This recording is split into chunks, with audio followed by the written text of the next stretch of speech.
ជាឧត្តមនារីដែលជាទីស្រឡាញ់ក្នុងដួងចិត្តបង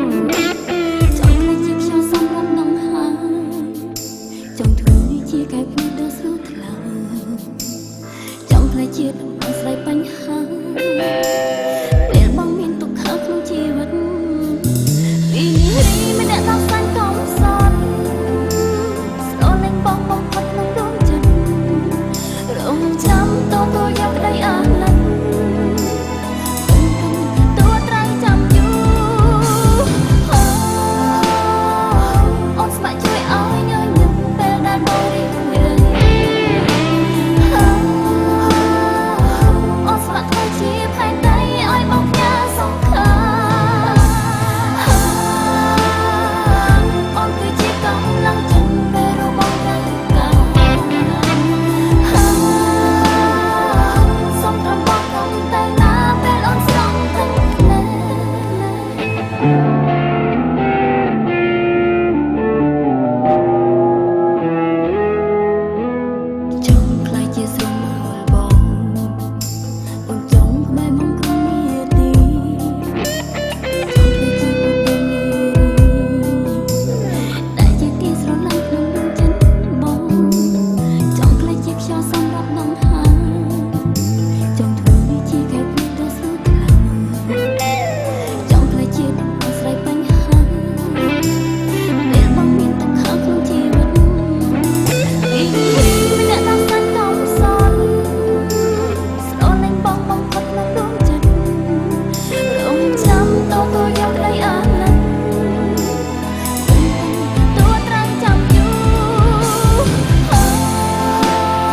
ស្ម័គ្រជួយឲ្យញញឹមពេលដែលបងរីករាយ